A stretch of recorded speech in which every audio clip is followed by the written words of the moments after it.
My sister uninvited me from her engagement party to avoid embarrassing her in front of her fiancé's parents. After I spent 3 months working overtime to pay for her dream Hawaii honeymoon, I canceled everything without warning and ignored their desperate calls. Hey Reddit, my family always saw me as the fixer, the woman with the money, the solutions, the backup plan. But the second I didn't fit their picture, they tossed me aside. Before I tell you how that blew up in their faces, let me start from the beginning. My name's Esther K. Lamoureux, 29, mechanical engineer and the reliable one in the family. It's not a title I ever asked for, but it stuck. Growing up, money was always tight. Dad runs a small construction business. Mom works part-time at a clinic. My younger sister, Emily, was always the dreamer. Travel, big wedding, Pinterest life. I was the practical one who bailed her out when things went wrong. That pattern never changed. Even after I moved into my own place and got a steady engineering job, I was still the woman they leaned on.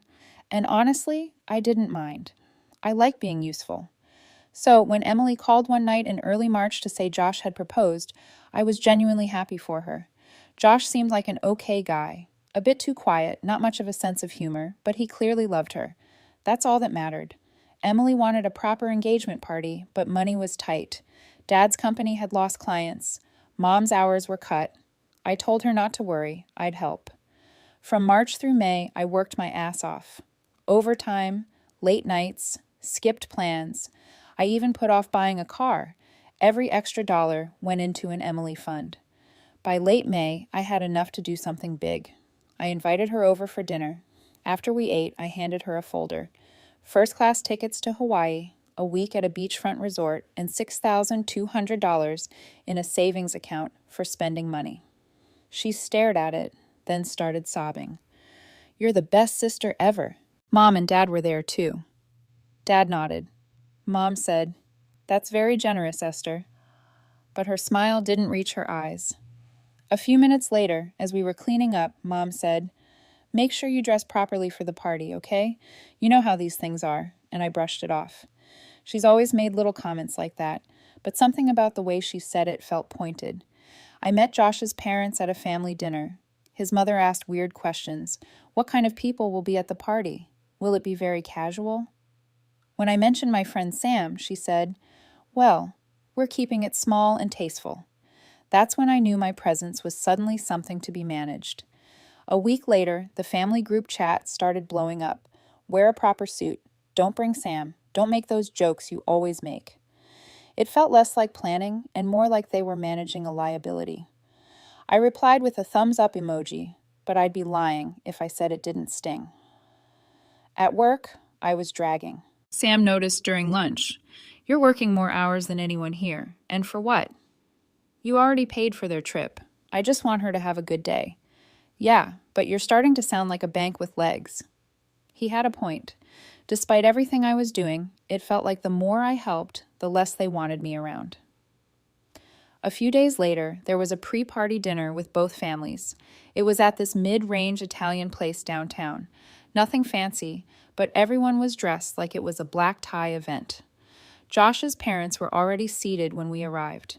His mom, Susan, stood up and hugged Emily right away, then shook my hand politely, like I was a business associate. The conversation was stiff at first. A lot of small talk about weather, work, and wedding venues. At one point, Susan smiled and said, "We're really looking forward to keeping this event intimate, just close family, you know." It was a casual sentence, but the way everyone nodded made it feel like a statement meant for me. I didn't respond, just sipped my water and listened. Trying to lighten the mood, I cracked a harmless joke about Josh needing training wheels for marriage. Emily laughed too loudly, then quickly said, "You know, maybe don't say stuff like that at the party." It wasn't rude, but it was the kind of correction you give to someone you're embarrassed by. I felt my face get hot, and I kept quiet for the rest of the dinner. After we left the restaurant, Mom caught up to me in the parking lot. "Esther," she said, adjusting her coat like she was about to say something important, "we just want this party to go smoothly. No drama, no uncomfortable moments. That's all." "I wasn't planning on causing drama," I said. "I know, but sometimes you say things that not everyone understands. It's just easier if you stay low-key." That word easier stuck with me. It sounded like they were preparing for me to be a problem before I'd even done anything. The next weekend, I stopped by my parents' house. While gathering tools from the shed, I heard Mom and Dad talking in the kitchen. "She's just different from the rest of us," Mom was saying. "You know how blunt she gets." "I know," Dad replied quietly. "But she means well. Of course she does. But maybe it's better if she doesn't come. Emily's already stressed about impressing Josh's family." I froze for a second. My own parents, the people I'd bent over backwards to help, were discussing whether I should even be there. I stayed outside for a while, pretending to be busy with the fence, until they stopped talking. When I went back inside, they acted like nothing happened. Dad asked about the game that was on. Mom offered me coffee.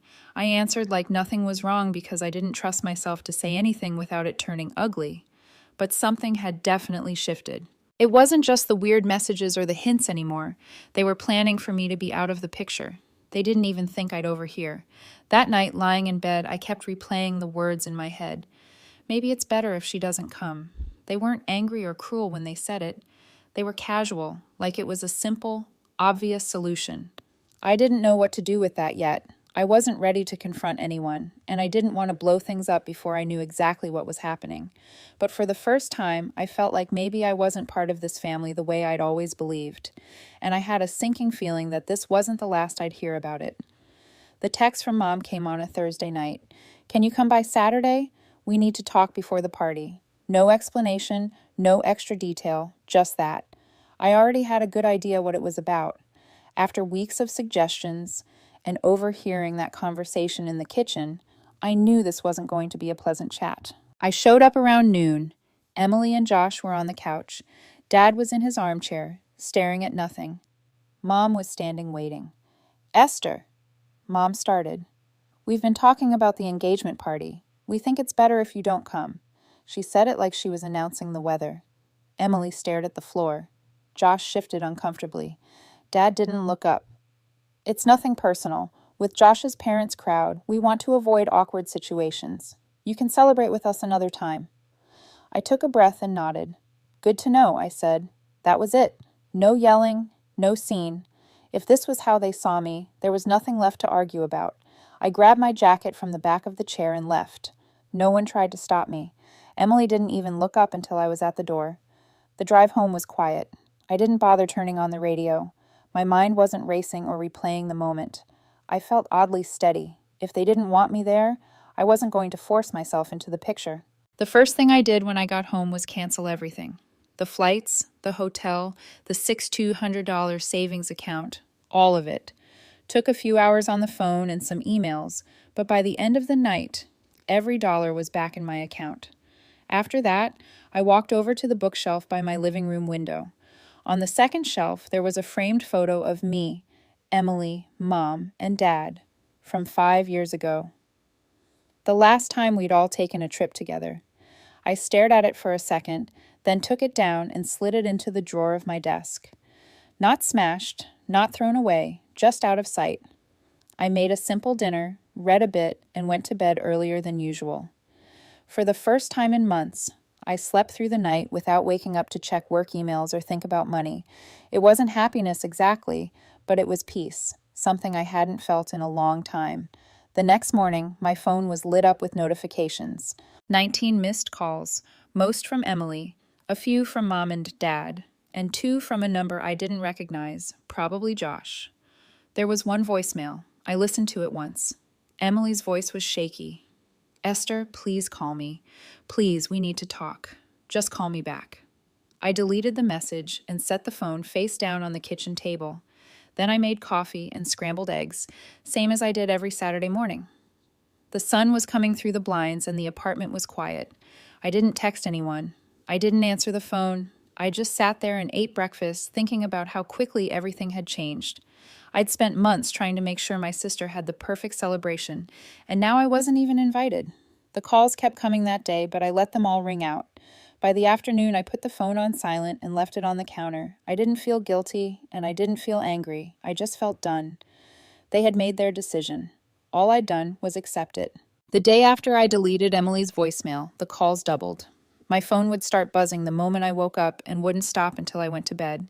Most were from Emily, a few from Mom, and 1 or 2 from Dad. I didn't answer any of them. By Monday, the tone of the messages had changed. Emily's were no longer just, "Please call me."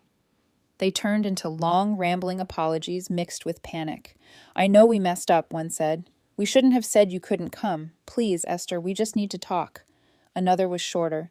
"I'm begging you, call me, please." Mom's messages were different. They were guilt-wrapped in politeness. "I think you're overreacting, Esther." One voicemail started, "Families fight. It doesn't mean you pull away completely." Another said, "We didn't mean to hurt you. This is just one day. You're still part of this family." Dad's were the hardest to listen to. He sounded tired.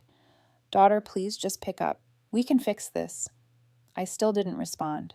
I read the messages and deleted them. At work, things were strangely calm.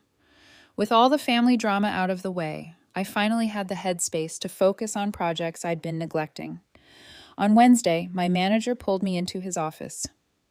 "Esther," he said, leaning back in his chair, "I don't know what's changed, but your work the last couple weeks has been excellent. If this keeps up, I think we'll be talking about a senior position by the end of the quarter." It caught me off guard. I'd been so buried in family responsibilities that I hadn't thought about anything else for months. The idea of a promotion, of finally moving forward, felt good. I walked out of his office with a weird mix of relief and regret. Relief that I was finally focusing on myself. Regret that it had taken a family disaster to make me do it. Sam and I grabbed lunch that day. He'd been following the situation from the sidelines and didn't hold back. "So, they're all calling you now?" he asked. "Non-stop," I said. "It's like a full-time job ignoring them." He shook his head. "You're not a bank with legs. They're not upset because they hurt you. They're upset because their plan fell apart without your money." "I know." "Then don't cave. They need to sit with it. If you give in now, they'll learn nothing." It was blunt, but he was right. If I answered the phone now, everything would go back to how it was. Me solving problems, them taking it for granted. By the end of the first week, the calls slowed down. By the end of the second, they almost stopped entirely.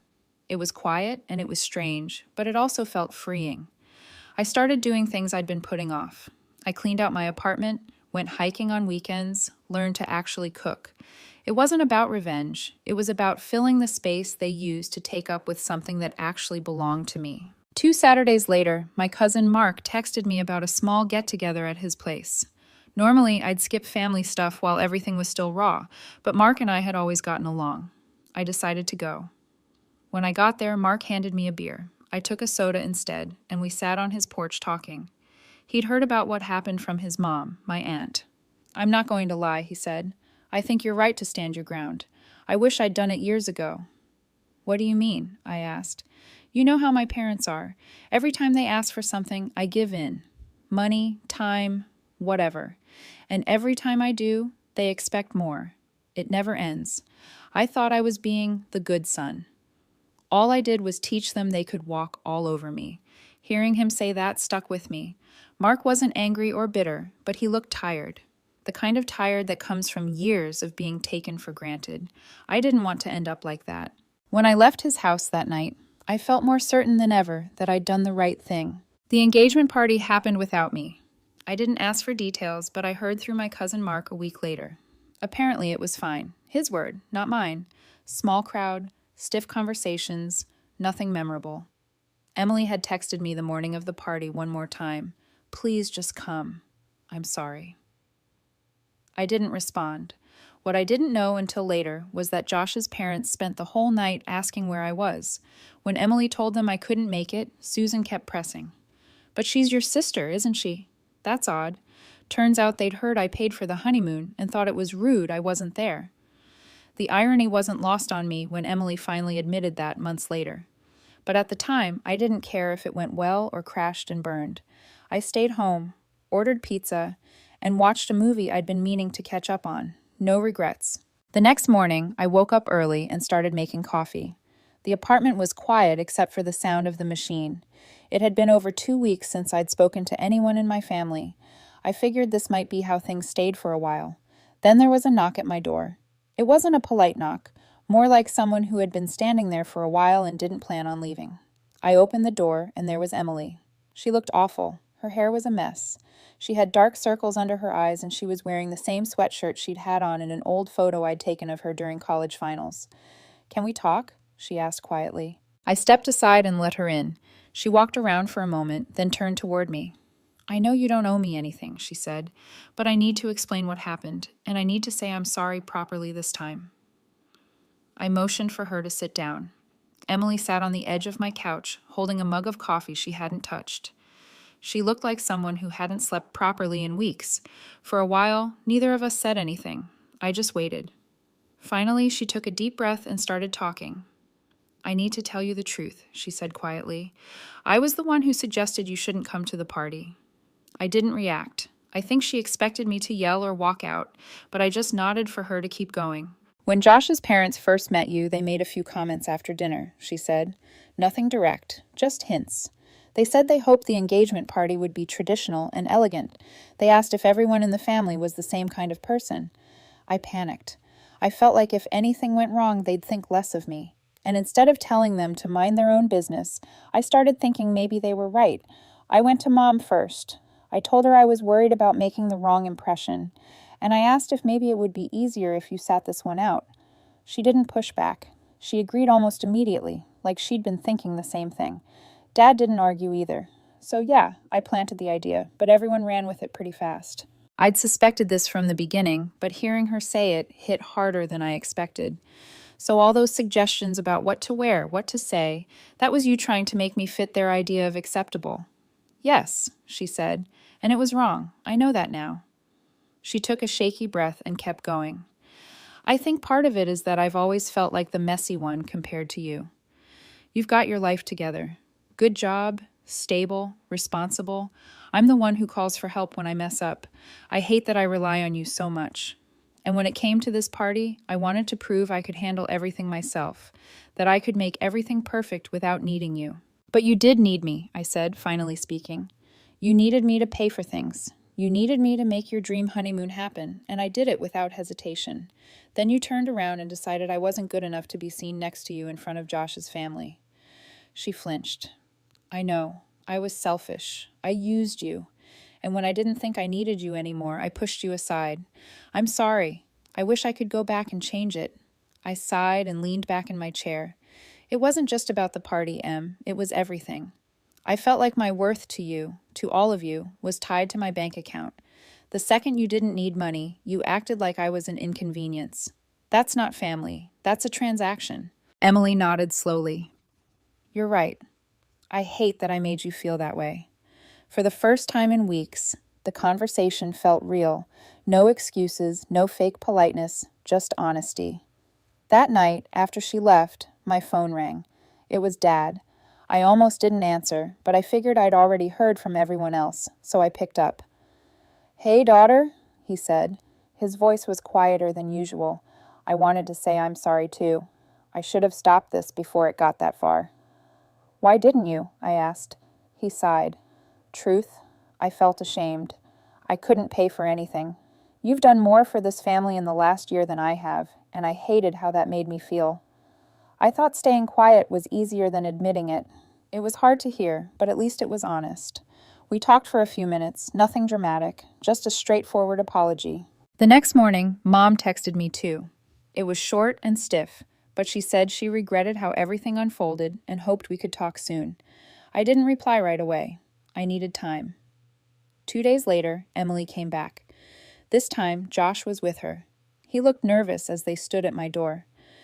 "Can we come in?" he asked. We sat around the small dining table. Josh spoke first.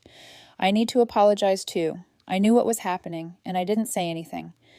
I was scared of making things awkward with my parents, but I should have stood up for you. I didn't, and I regret it." "I appreciate that," I said. "But if we're going to move forward, things need to change." "What kind of changes?" Emily asked. "No more decisions about me made behind my back. No more fake image stuff to please people who don't even know me. And no more treating me like I'm just here to solve problems. If you want me in your life, you have to accept me, not just what I can provide." They both nodded. Josh looked me straight in the eye. "We understand, and we're going to prove it, not just say it. It wasn't a fix. It wasn't forgiveness. But for the first time since this whole thing started, it felt like a real start. They weren't trying to sweep it under the rug or patch things up with empty words. They were owning what they'd done. And if they really meant what they said, maybe, just maybe, we could build something better than what we had before. But the week after our conversation, things felt different. Not perfect, not magically fixed, but different. Emily and Josh stopped sending long apology texts and started showing me what they meant. The first update came in the form of a short message from Emily on a Wednesday morning. "Hey, just letting you know, we canceled the honeymoon plans. We're going to save for it ourselves and do it later. I think that's the right thing to do."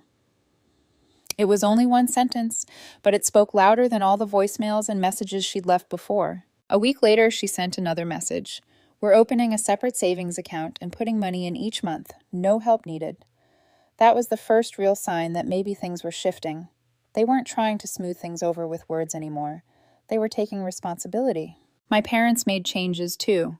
Dad called to tell me he'd sold an old trailer he hadn't used in years and planned to use the money for part of the wedding expenses. Mom took on an extra shift at the clinic. She mentioned it casually, but I could tell it was her way of stepping up without expecting me to carry the weight. 3 weeks later, Emily invited me over for dinner. No big announcements, no family meeting, just a simple message. "Want to come by Saturday? We'll cook." I hesitated for a day, but decided to go. It was the first time I'd seen them since that talk.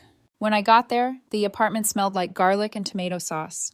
Emily was stirring pasta on the stove, and Josh was setting the table. There was no awkward silence, no tension you could cut with a knife. We talked about work, TV shows, a movie Josh wanted to see. He asked me about a project I was working on and actually seemed interested. Emily showed me a Pinterest board for wedding ideas and asked for my opinion on colors. Nothing heavy, nothing forced, just a normal, easy evening. When I left, she walked me to the door. "Thanks for coming," she said. "I know we have a long way to go, but I want this to feel normal again." "It's getting there," I told her, and I meant it. Life outside the family was picking up too. 2 months after my manager's first hint, the promotion became official. I was now a senior mechanical engineer, which came with a raise and more responsibility. The day after I signed the paperwork, I went to a used car lot and bought a secondhand Honda I'd been eyeing since last year. It wasn't fancy, but it was mine, and it felt like a small victory, something I'd earned for myself. Around the same time, Emily mentioned that she and Mom had started attending counseling sessions together. "We've only had 2 so far," she told me one afternoon, "but it's helping. The therapist's been talking to us about boundaries and why we fall into these patterns." I was surprised she'd even considered therapy. It wasn't something our family ever talked about, but it showed she was serious about doing things differently. A month later, Emily asked me for help with the wedding again, only this time it wasn't about money. "Would you mind helping with the logistics?" she asked. "Like figuring out the seating chart, maybe helping with the schedule for the day? I could really use your brain for this stuff." I paused. "You're not asking me to pay for anything, right?" She shook her head. "No, just your opinion, and maybe a few spreadsheets." I said I'd think about it. A week later, I texted her. "I'm in." If I was going to be part of this, it would be on my terms. No silent expectations, no guilt, just me choosing to help because I wanted to. The planning turned out to be more fun than I expected. We spent a couple of afternoons going over details, organizing vendor contacts, and figuring out where to seat the relatives who couldn't stand each other. It felt good to contribute in a way that wasn't about pulling out my wallet. One night, as we were wrapping up a planning session, Emily looked up from her laptop. "Can I ask you something kind of big?" she said. "Sure." "Would you be my maid of honor?" I stared at her, not sure if I'd heard right. "Maid of honor? Are you serious?" "Yeah. I know it's not traditional, but you've always been the person I rely on, and this time I want you there because you're you, not because of anything else." I didn't say yes right away. "I'll think about it," I told her. I wanted to make sure I wasn't doing it just to patch things up. The next day I texted her 2 words, "I'm in." She sent back a heart emoji and nothing else, but that was enough. It was a small moment, but it felt like a turning point. For once, I wasn't the fixer, the problem solver, or the walking ATM. I was just her sister, and she wanted me by her side. By the time spring rolled around, the tone of everything had changed. My parents had stopped hinting about money and started including me in conversations like an equal. Josh's parents were still distant, but they were polite whenever we crossed paths. Emily texted me regularly about non-wedding things, random memes, updates about her job, a new recipe she'd tried. The trust wasn't fully rebuilt. Maybe it never would be exactly like before, but it didn't have to be. What mattered was that everyone was doing their part to make it different. They weren't just saying sorry anymore, they were proving it. And for the first time in a long time, I didn't feel like an outsider in my own family. I felt like I had a choice to stay, to help, to be part of it, and that choice actually meant something. The morning of the wedding felt completely different from how I imagined it would months ago. I wasn't stressed. I wasn't angry. I wasn't carrying the weight of anyone else's expectations. I put on my dress, checked my hair once, and drove to the venue with a calm I hadn't felt in a long time. It was a small outdoor ceremony at a park on the edge of town, nothing over the top, but elegant and simple. When I arrived, Josh was greeting guests near the entrance. He waved when he saw me and walked over. "Glad you're here," he said, smiling. "It means a lot." "Glad to be here," I replied, and for the first time, I really meant it. The ceremony itself was beautiful. Emily looked happier than I'd ever seen her, and Josh couldn't take his eyes off her the whole time. They exchanged vows under a small archway decorated with white flowers and string lights. When it was over, people clapped, music started playing, and the tension I'd been holding on to for months finally lifted. At the reception, Dad stood up to make a short speech. He wasn't much of a public speaker, so it was simple and straight to the point. "I want to thank my daughter," he said, glancing at me from the head table, "for everything she's done for this family and for being here today. We're lucky to have her." It wasn't flowery or dramatic, but hearing those words, "we're lucky to have her," meant more than he probably realized. Mom was next. She walked over while people were still eating and gave me a hug. "I know I haven't always shown it," she said quietly, "but I'm proud of you, and I'm sorry for how things went before."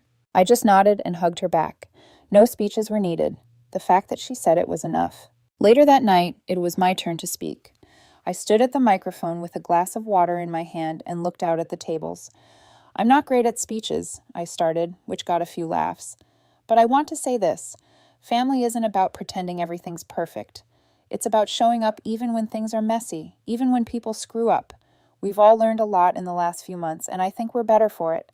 Emily, Josh, I'm proud of you both, and I'm happy to be here today." People clapped, and I sat back down. Emily reached over and squeezed my hand. "Thank you," she whispered. Later in the evening, Josh's mom, Susan, approached me near the dessert table. She had that polite smile people wear when they're about to say something uncomfortable. "Esther," she started, "I wanted to say something. I understand there was some confusion before the engagement party." I kept my face neutral. "Confusion. Yeah, that's one word for it." She shifted her weight. "I think Emily may have misunderstood some things we said. We never meant to imply you shouldn't be part of the celebration. In fact, when you weren't there, we thought it was quite strange." I nodded slowly. "Good to know." She hesitated, like she was waiting for me to make this easier for her. I didn't. "Well," she continued, "I'm glad you're here today. Josh speaks very highly of you." "Thanks," I said. That was it. I grabbed a slice of cake and walked back to my table. Josh caught up with me a few minutes later. "My mom talked to you, didn't she?" "Yeah." "She feels bad," he said. "She didn't realize how it all played out.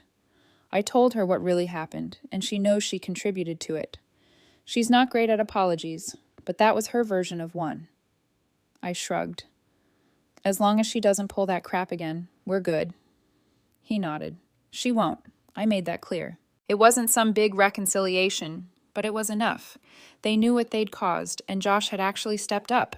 That mattered more than whatever half apology his mom tried to offer. At the end of the night, Emily and Josh made one final announcement before everyone started leaving. "We wanted to share some news," Emily said into the microphone. "We paid for our honeymoon ourselves. It took a lot of saving and planning, but we did it, and we're proud of that." The room cheered, and I couldn't help smiling. It was a small thing, but it showed how much had changed. They weren't relying on anyone else. They had grown, and that made me proud too. Before I left, Emily pulled me aside. "I know I've said this 100 times," she said, "but I want you to know I want you in my life, not because I need something from you, but because I want you there, always." "I'll always be here," I told her. "But now it'll be on my terms." She smiled and hugged me. "That's fair." Life after the wedding settled into a rhythm I hadn't experienced before. The family felt different. We still disagreed about things sometimes. Mom could still be controlling, and Emily still overthought everything, but it didn't explode into drama anymore. Everyone respected the boundaries that had been set. I started visiting more often, but not because I felt obligated. Sometimes I'd stop by on a Sunday just to have dinner. Sometimes I'd skip a week because I was busy with work or wanted a weekend to myself. Nobody made me feel guilty about it. Things were better, but not everything was easy. Mom had been picking up extra shifts at the clinic for months, first to help pay for wedding expenses, then because she felt guilty about how everything went down. I'd noticed she looked tired whenever I stopped by, but she always brushed it off. "I'm fine, Esther. Don't worry about me." Emily had mentioned it too. "Mom's working herself into the ground," she said. I told her she doesn't have to anymore, but she won't listen. I should have said something sooner. Then, a couple of months after the wedding, something unexpected happened. Mom collapsed at work. It wasn't anything life-threatening, just a mix of overwork, exhaustion, and dehydration. The doctor said she'd been running on fumes for months, and her body finally gave out. She had to spend 2 nights in the hospital for observation. Emily called me from the waiting room. "Can you come?" she asked. "I'm already on my way," I said. When I walked into the hospital room, Mom looked small and tired in a way I'd never seen before. She smiled weakly when she saw me. "I guess I pushed myself too hard," she said. "Looks like it," I replied, pulling a chair up next to her bed. "Maybe try listening to people when they tell you to slow down."